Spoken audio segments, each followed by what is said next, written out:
So Roger, first of all, he didn't know he had to say anything today. And Roger has absolutely no clue what in the world I'm going to show. So he has to somehow take responsibility for all this work, yet he had it didn't even get a sneak peek. So I'm really excited to show this to you. I really hope that this will be the most entertaining 3 or 4 hours of your day today. No, I'll do my best to keep it nice and tight. Obviously, as you all know, this has been a tech visit that has been provided by Wisconsin Main Street and done in part with Downtown Professionals Network. So Darren and Jay over here representing those groups. And we came in yesterday morning. We started at 9 o'clock. So you are seeing the fruits of 27 hours worth of hard work. So set your expectations low. No, I'm just kidding. We did pretty decent for 27 hours. The first thing that I think is always important for us to talk about is what we heard. And there were a lot of things that rose to the top. I think what was interesting for me was after hearing all the comments from everyone, then going out and seeing the community for myself. And you all live in a truly spectacular place. And some of the details that are impactful to someone like me from away are things that you kind of take for granted because you live here every day. To be a place that you live where these two rivers come together, you live on the shore of Lake Michigan, you live where people actually cut their grass every week, and if you don't, you are publicly shamed. Like I know that's like Midwest work ethic and everything, but from somebody who does not live in the Midwest, it is amazing to drive through your neighborhoods. It is amazing just to be in a place where there's obvious pride from the people who live there. And that was really, really impactful. Obviously, you're also a community that has gone through some economic transition. And you've seen job loss over the past decade. And there's always going to be a significant concern anytime things like that happen.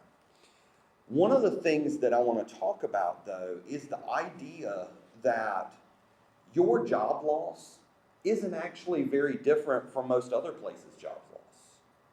It's a transition in the way that manufacturing is working. It's a transition in the way that people are being employed. When we look at overall job stats and available jobs in the county, I think we talked about it yesterday, there are jobs available. There might be a mismatch of skills. There might not be this easy pathway. But your future needs to be dedicated on creating sustainable economies. And sustainable economies means that you're building economies off of things that hopefully down the road you're not going to have to worry about employers that carry 500 or 1,000 jobs leaving all at once. But diversity, smaller employer clusters. I said something yesterday that I try to echo in any community that I work in. I would rather have 50 10-person businesses than one 500-person business. The relationship between those type businesses in a community are significantly more loyal and more intimate. And that intimacy is the thing that makes good corporate citizens. So as you look at paving that pathway for your community's future and that economic sustainability that you're going after, I am excited for you. I told Roger just a little while ago, I'm going to keep my eyes on you guys. This property right here behind City Hall, this is the kind of thing that communities all over the country would cut off their leg to have an opportunity like this. Now, I'm not acting like it's an easy opportunity. I know there are challenges involved, but man, you all have got some pretty cool things going. So with that, I want to jump right in. I try to take the idea of branding and break it down into a very, very strategic thought process. So many times we go through this process, it ends up only being about a logo, and then you're at the end of the presentation, you either like the logo or don't like the logo, and everybody goes home, you know? I want to break that down, and I want us to start thinking in a slightly different way. So the first thing that I always like to do is I like to look at some of the identities that already exist. Obviously, we're working with Two Rivers Main Street, which has a logo that says Main Street Two Rivers, even though they call themselves Two Rivers Main Street. So for the dyslexic that I am, that worked out perfectly. For everybody else, it's a little confusing. We've got a new graphic identity that's been created recently, Manitowoc Two Rivers, with the regional CVB, and these banners are running all down your Main Street. So this is something that's very, very present in the community. And then also we've got this city logo, and the city logo is everywhere. Now, I will tell you, I've worked all over this country, 450 communities. You all have earned an achievement. You are the first community that has ever found a way to include 11 seagulls in one logo. And you very appropriately capture the swarm mentality that the seagulls have. All these jokers that put one seagull on a logo, I call their bluff. I've never seen one seagull unless it was 1,500 miles inshore in a Walmart parking lot. So you got that. And I think one of the things that we really wanted to realize was this is everywhere, and we don't want to replace this. This is new and very present, and we don't want to replace this. This we've got some latitude to create, but then the other thing that's missing in all of this is a destination identity just for the community of Two Rivers that doesn't represent any one organization, but it represents the place. So the first thing that I did was I looked at some of these colors and everything, and I landed on a color palette, and I actually landed on something that was very complementary with this, but then it also gave us an additional add-on. So it's got four main colors, kind of a gray, two blues, this kind of goldy orange, and then a green. And then from there, I selected three typefaces. Typefaces are really important. I want to go back to this for a second. So I can only imagine what the process was like to create this. You know, sitting down, well, we only have 8 seagulls. Is that enough, or do we need to add a couple more seagulls? But when you look at this, and then you look at Two Rivers, how large is the name of who you are compared to the graphic itself? And how little thought was actually put into how we represent our name. Two Rivers looks one way here, a different way here, and a different way here. So we want to use typeface to create connectivity as we start to tell our story. So we selected 3 different typefaces. We've got a traditional, what's called a serif typeface as our primary. We've got a clean sans serif typeface as a secondary. And then we've got kind of a hand-drawn script as an accent typeface. Now people love these because they're pretty, and they hate them because they can't read them. You know? So you don't ever want to do this as your primary. You can use this, and sometimes, believe it or not, hard to read is a good thing. Now, if you wear glasses, hard to read is never a good thing. But my point is, hard to read sometimes draws someone in and digs them in deeper so that they watch a little more and that they get in a little bit more. So we start to see this foundation. We've got colors, we've got typeface, and then the next thing that I always do is I do something called a brand statement. The brand statement pulls together some of the things that I saw, some of the things I heard you say, into what I feel like is an overall narrative to kind of start to talk about this story. So I'm going to read this for you. We are Two Rivers, Wisconsin. We are proudly located at the confluence of the East and West Twin Rivers on the beautiful Wisconsin lakeshore of Lake Michigan. Built on water, we have a long history of being connected to the beautiful surroundings and the opportunities that it provides. We have a proud history and celebrate it every day. Whether you're hand printing on a letterpress over at the Hamilton Woodtype Museum or devouring a scoop in the very place that the ice cream sundae was invented. And we don't stop there. Two Rivers has become known as the perfect place to celebrate. From our downtown events like the Cool City Classic Car Show to the colored skies of kites over Lake Michigan. We invite you to come discover the warmth of the place we call home. Enjoy our festivals, explore our shops, and discover the opportunities of our community.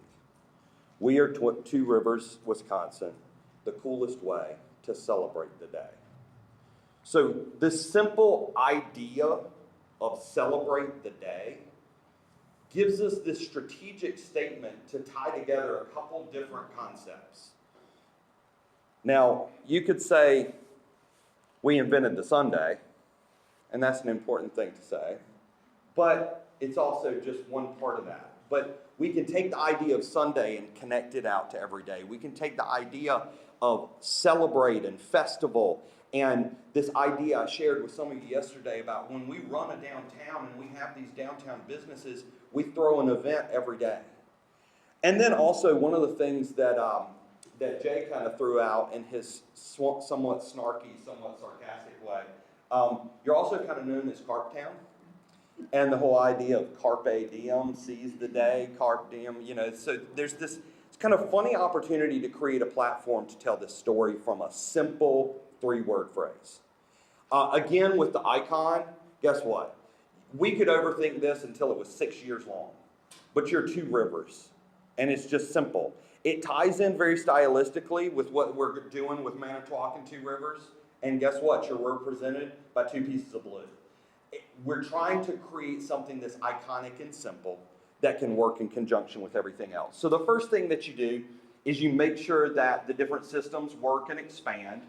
Horizontal versions, stacked versions, one color simplified versions. This kind of shows how you can have all those different variations. It doesn't matter how good your logo looks if you can't use it. So if it only works in one format, then you're kind of trapped into just using that. So this one's got a lot of versatility to it. But then from there, the brand extension is where it kind of gets fun.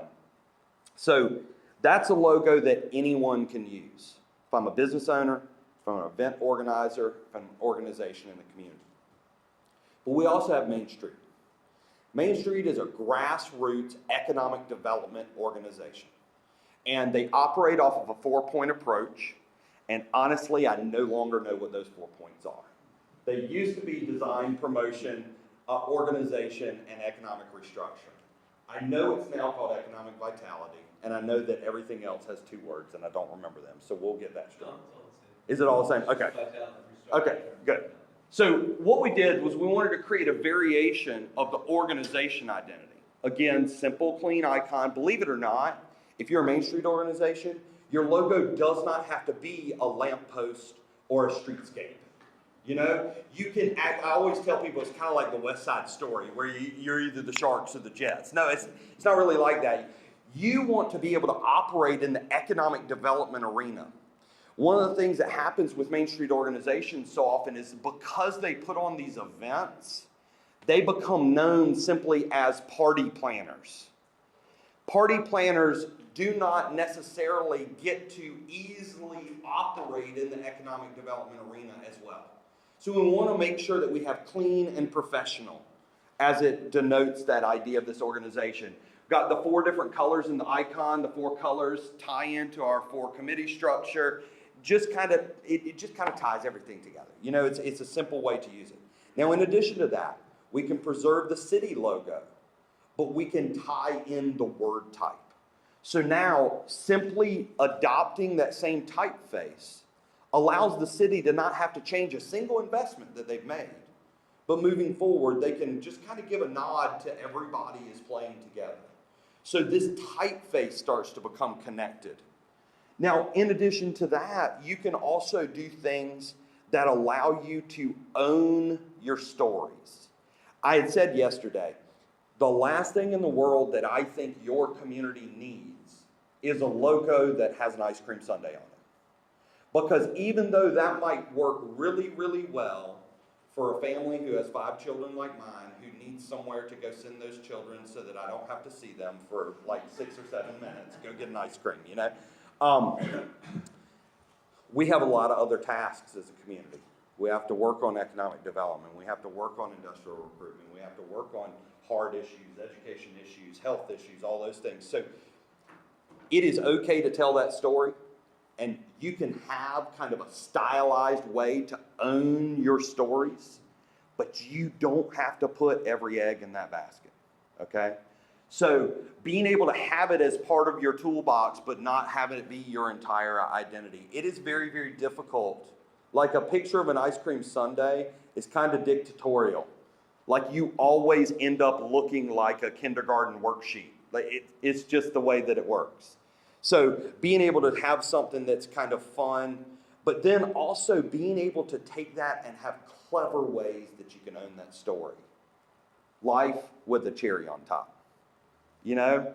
Being able to just take really confident messages and start to tie it into that story without having to put all of your identity into looking like an ice cream parlor. Does that make sense? So then from there, you can start to see this is how some of these things start to play together. And they seem to operate very well on the same plane. They preserve some uniqueness of identity while also either using typeface or colors to be able to show connectivity. Now, in addition to that, we also have to think about your events. Right now, if you go through and you pull imagery for some of the events that are put on throughout the downtown, these are some of the things that you're going to find. Nothing bad, but nothing connected. And this is very, very typical. So when you're a Main Street organization and you decide you're going to put on an event, you get a committee, they plan the event, and then they sit down and get somebody to design the poster. And it might be the friend of the friend of the friend, or the daughter that knows how to use Microsoft Clip Art. And what ends up happening is every single thing looks completely and totally unrelated. Well, there are two byproducts from that. First of all, your people that participate in the event year over year don't actually necessarily feel the continuity. But even bigger than that, both your community and your organization miss out on the credit. I've worked in communities where literally they will have thousands of people come downtown for a festival, and the next week people will say nothing ever happens downtown. Because the festival itself is awesome, but the identity is completely self-contained, and the downtown isn't getting no credit. So what we wanted to do was we wanted to go through and we wanted to start redesigning each and every one of these so you could see. Now there's one we didn't. We left Cool City Car Show just like it was, because you don't have to redesign everything. It's doing some good things, so it's fine. Now, the first one that I'm going to show you, it actually pains me to show you a different design because I actually really love a running seagull drinking a beer. So I'm going to show you a new design for Brew Dash, but I really actually kind of hope that the seagull sticks around, even if it just kind of moves over into the role of just being the event mascot. But here what we start to see is we start to see ways, again, we can use our color palette, we can use our typefaces, we can use our overall kind of approach to design to tie these things in together. Ethnic Fest. You know, right now you've got Ethnic Fest represented by the flute players, the wild-haired flute players, that if you Google Ethnic Fest, you get the wild-haired flute players. Ethnic Fest, from what I see from the photos, it's a broader spectrum, and you want to make sure that it really celebrates the diversity of people. So being able to have something that kind of reinforces that overall brand. Hearts on Fire, chili cook-off, you know, being able to do some things that are kind of fun and clean and contemporary. The Great Trivia Contest, look at that, we turned the question mark into a 2. How clever is that? You know, I mean, you know, being able to do things that really work. The wine walk, again, the exact same concept of what was being used before. Now, the wine walk was funny. If you follow the wine walk on Facebook, the wine walk went through 3 different logos in its first year. One actually had a wine glass with legs, which was pretty impressive. But it looked like the one with the wine glass as the eye is the one that it landed on. So I simply redesigned that, incorporating the new typeface and showing how you can kind of take this whole thing and roll it in. Farmers and Craftsmen Market, you know, there's some cool stuff here. One of the big things, and I want to use this one as an opportunity to kind of talk a little bit about the Wood Type Museum. So right now, in the arena of design, wood type, letterpress, all of those things are unbelievably popular. So typically, when a designer comes into a community and they find out that you're the home of a wood press museum, they would want to design the entire community around that look and feel, especially since it's so hot. I used an unusual amount of restraint that I normally don't possess, because I'm not real good at restraint on things, because I also know how long that movement, how long that trend has been popular. And I feel like we've hit the peak of the trend, and we're actually on the very beginning of some of the decline on that trend and the replacement of something else. And I simply did not want to introduce something to you that wasn't going to have the life that you needed it to have. That doesn't mean that you can't use that imagery to bring people to your community. In fact, I love the idea of actually seeing whether, and I haven't done any of this research yet, because again, 27 hours. What do we have in the way of letterpress festivals? What do we have in terms of people throughout the country? Because if you do letterpress printing, you're a freak. Like, I know those people. They drive hundreds and hundreds and hundreds of miles just to get a W. You know, oh my God, I was missing a 1-inch W. So could you be the host of some sort of swap meet? Could you use that connection in that museum to draw people in and have another way to kind of reinforce that brand? But I just wanted to, I kind of infused some of that look and feel with the farmers and craftsmen market, because I thought it was really cool that you called it a farmers and craftsmen market.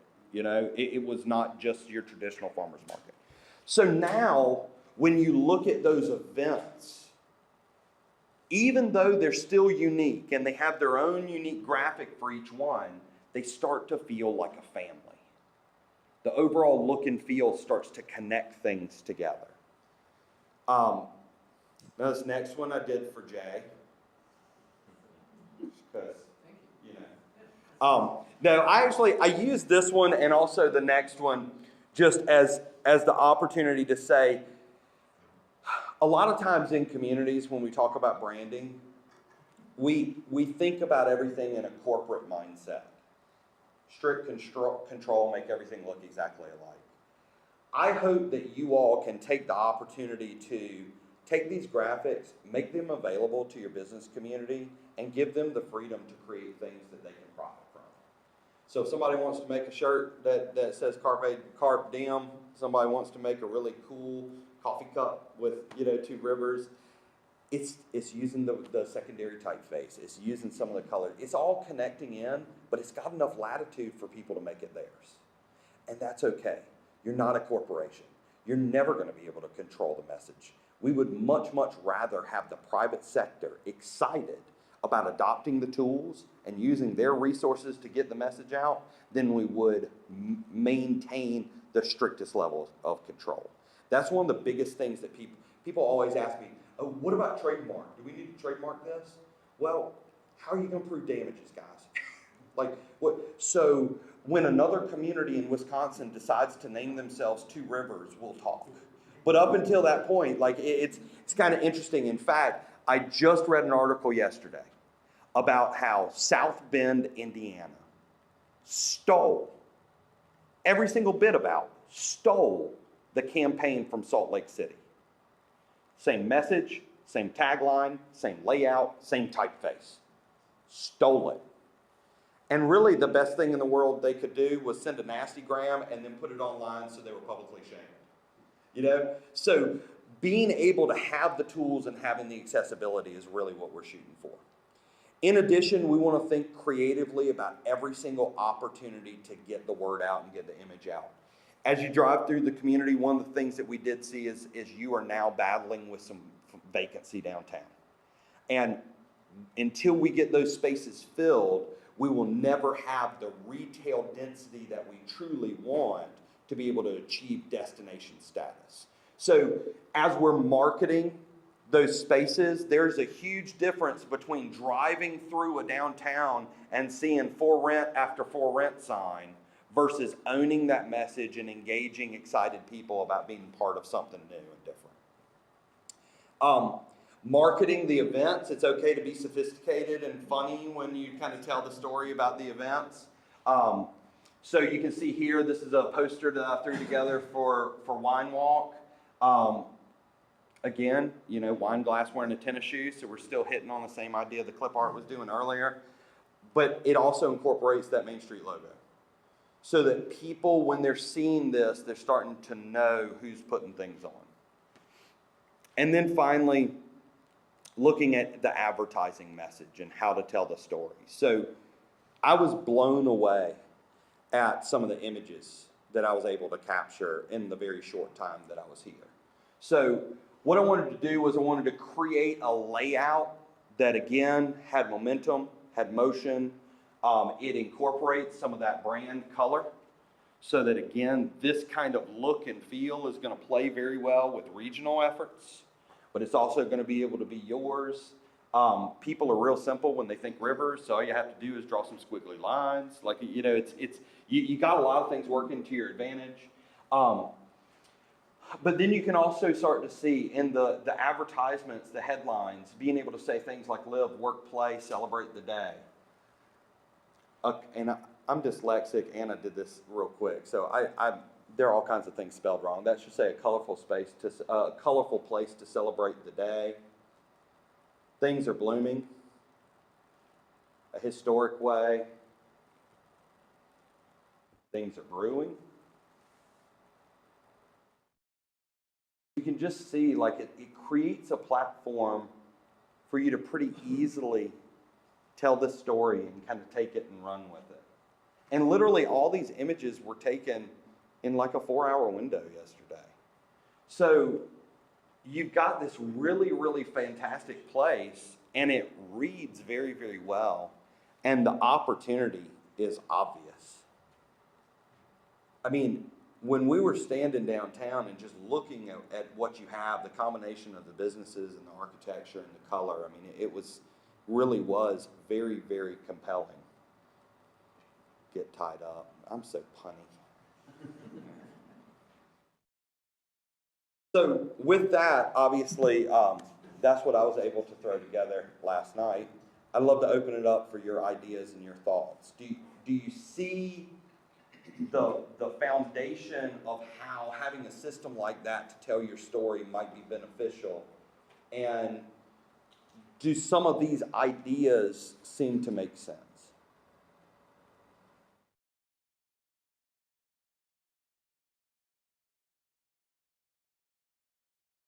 And one of the big things that does is, especially with volunteer-driven organizations, it simplifies down conversations.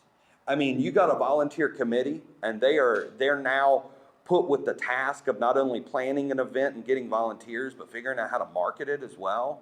And you end up blowing a tremendous amount of human capital with people sitting around a table trying to be creative. And one of the things we try to do is we try to streamline that process so it kind of eliminates a lot of the little decisions and gets them to the point where they can actually be creative. I think something that would be helpful would be, once it was decided what they would want to do here, would be like a brand manual. Absolutely. Kind of show all the elements, so And that if you were going to create something different, you would use those elements all the time.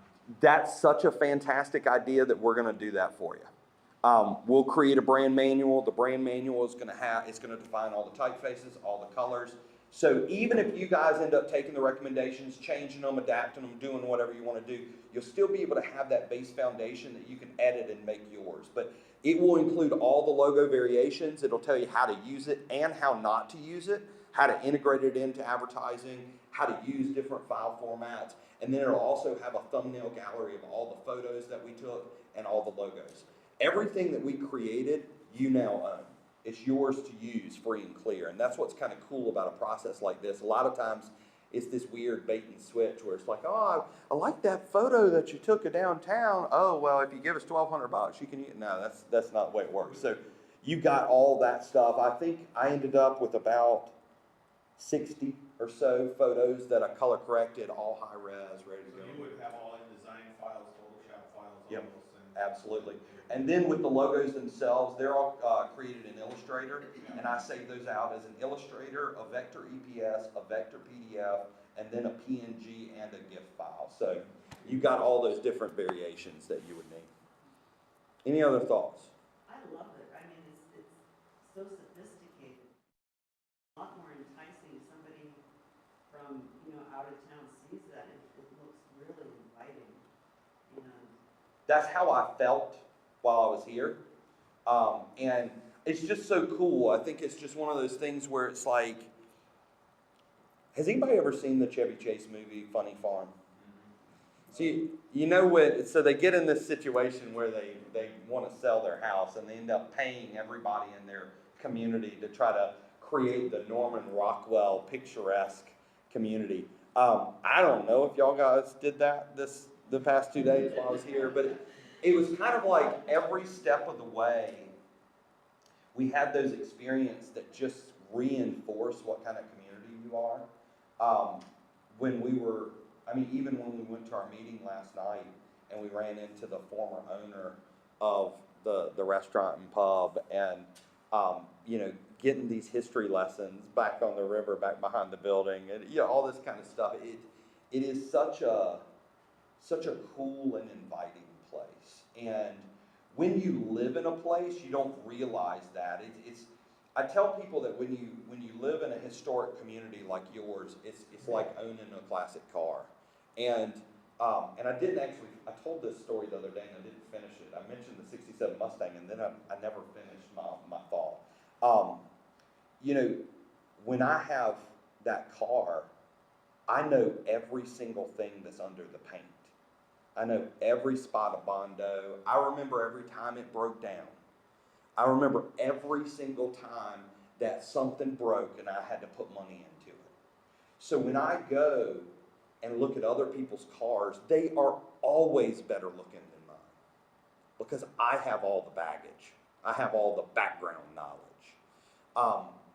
It takes putting yourself on a stage so you can hear other people appreciate your community to be able to continue to nurture that motivation. Yes, ma'am. I liked where you included the Main Street logo with the event logo. People will know that Main Street is doing something in the community. Absolutely, and I want to take that. That's a great segue. So when we talk about Main Street logos, why does Main Street have a logo? I'll start by saying Main Street does not have a logo to use it to promote downtown. That's why you have a downtown logo. That's why you have a community logo. Main Street's logo does a couple things. It gets the word out of who's in charge. It earns credit so that you can recruit volunteers. Creates a cool factor around being part of an organization. And it creates awareness so you can cultivate financial sponsorships. So it is an awareness tool. And I would strongly recommend that in a very, very consistent way, it is integrated into any promotional piece that you do so that as you go through and design posters for your events, pick where it's going to be and make sure that it shows up the exact same way so that you start to get that credit for all the things that you do.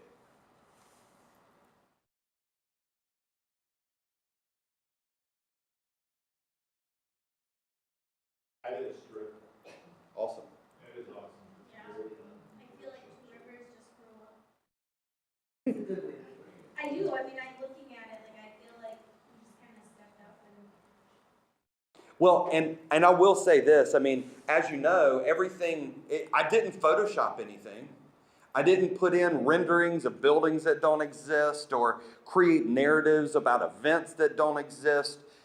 You have been doing all the hard work.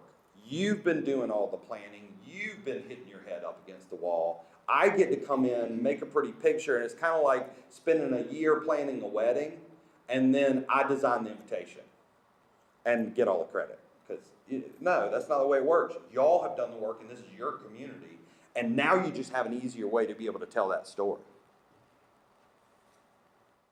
Anything? Yeah. One question, man. How do you balance, like, the piece I'm looking at there, the visitors, I assume we want attracted to the downtown. Mhm. You still want to give credit, though, when you're highlighting the event, to Main Street as an organization. In my head, those two things are kind of battling a little. Right. Is it more once you get here, you recognize because you're seeing Main Street's logo in a different. Yeah, if you are investing in marketing and the purpose of the marketing is to get someone from away to consider here, then you want to use your destination brand and you want to know that they're going to find out about those groups that are making things happen once they get here. If you are promoting an event, and granted, we know that event promotion, that happens both locally and regionally. I understand that. But event promotion is the exact place where people expect to see those organizational logos. Now, we have seen that sometimes, and what you don't want to do is you don't want to get into logo overload. You know, we call it logo vomit. It's like, oh, well, let's put all this stuff on there. And then you got 16 things, and then you couldn't say anything because you had too many logos on your poster. But the idea of putting everything into downtown, if you go back and look at the event logos, okay? Two Rivers downtown. So like it's incorporating those different options. Now, none of these are set, and the way that I chose to do it or not do it isn't set. There's not necessarily science to it, but what it's showing is you can incorporate all that stuff into these, and if you end up saying in the logo that Ethnic Fest is in downtown Two Rivers, then all of a sudden you don't have to say it again on the poster. How many times have you seen that where you've seen a community logo that says Two Rivers, Wisconsin, and then underneath it, the first thing that it says is Two Rivers, Wisconsin again.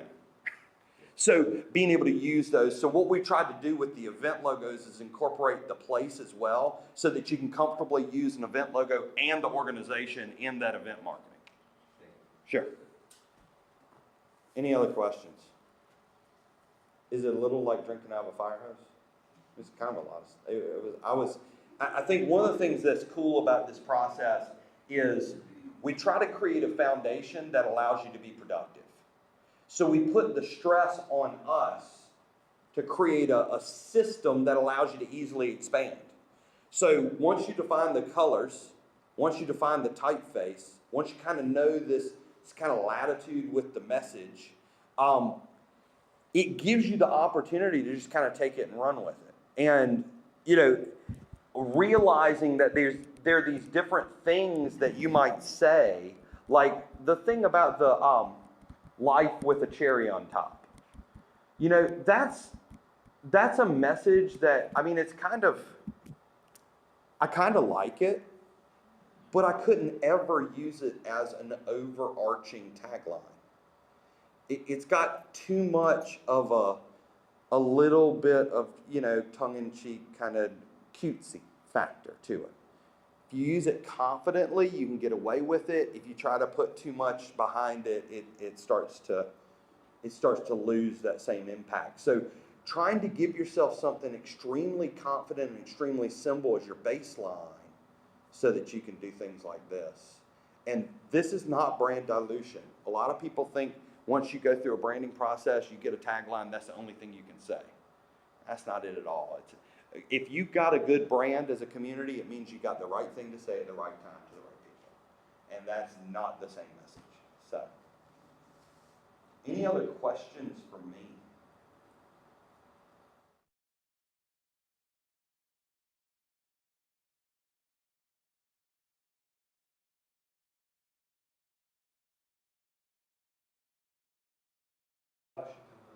Mm-hmm. You could change the different. Absolutely, absolutely. And I will say, one of the things that I typically do is I will typically design banners. You guys have great banners that are kind of reinforcing the regional identity right now. They look really, really good. So I actually strayed away from designing any of those for this purpose because anytime you design something and show it, you kind of imply that it should replace what's there. And that's the last thing that I wanted to do.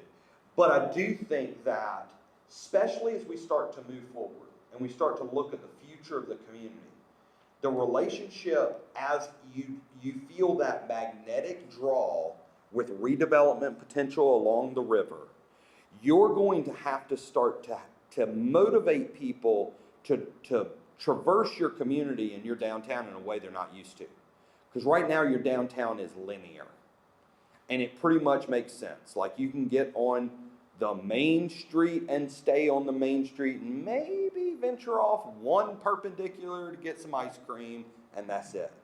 But as you create a greater sense of movement back and forth, being able to use banners to help people understand that perpendicular traffic.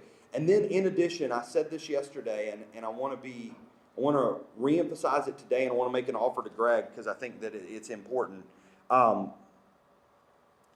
That property on the river, its potential to improve the quality of life in your community is huge.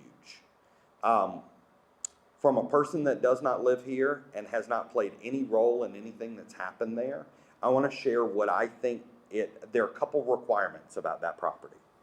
First of all, it needs to be architecture that is sensitive to two directions. It needs to acknowledge that it is flanked by two destinations, the river on one side and the downtown on the other. The second is it needs to go back on the tax rolls or stay on the tax rolls. You know, property like that, you don't make property like that anymore. If you were to put the attributes that that property has out there, you can't create that anymore. You know, at the confluence of you know, riverfront right at Lake Michigan, you just can't do that. The biggest thing that I'm concerned about with that property is that as it goes through the process of being developed, the developer that does that is going to obviously have resources behind the effort. And they are going to attempt to brand the development. We have to make sure that we get ahead of the curve and that anything that happens on our riverfront becomes an amplification of our message, not a separate identity that splits our downtown. If they go out and they decide that they're going to make Two Rivers Town Center, that breaks down everything that we're trying to do. So we want to integrate that in together. So as things start to become a little more clear, if I can do anything for the city in terms of creating an identity before it ever gets shopped so that you can own the ownership and the name and the identity of that re-engagement of the river. I've done that many a time. I think it's a helpful tool for a city to have anytime they have a conversation about shaping that future. And I'd love to do it, but I felt like it was a little premature today. So just feel free. That's great. So, all right, y'all. I've kept you for less than an hour. We still have sandwiches over there, which means that the party's not over yet. But I wanna thank you all. First of all, I wanna thank Roger. Roger's done a fantastic job at putting this visit together, getting you all out and playing host to us over the past 3 days. I want everybody to give a shout out to Wisconsin Main Street for being able to provide a service like this for the communities, and then also Jay, who really helps we call him my handler. He really does a lot of work to make sure that I don't put too many feet in my mouth. But the biggest thanks is for you all. You're the ones that have been doing the hard work.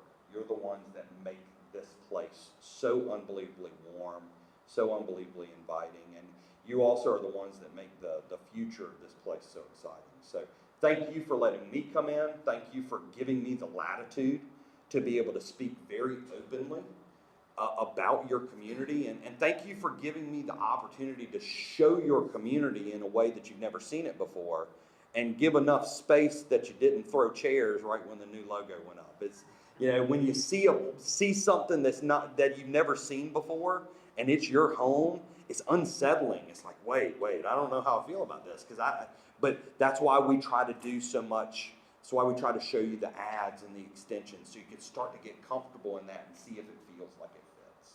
So, thank you all for everything. Thank you. Thanks.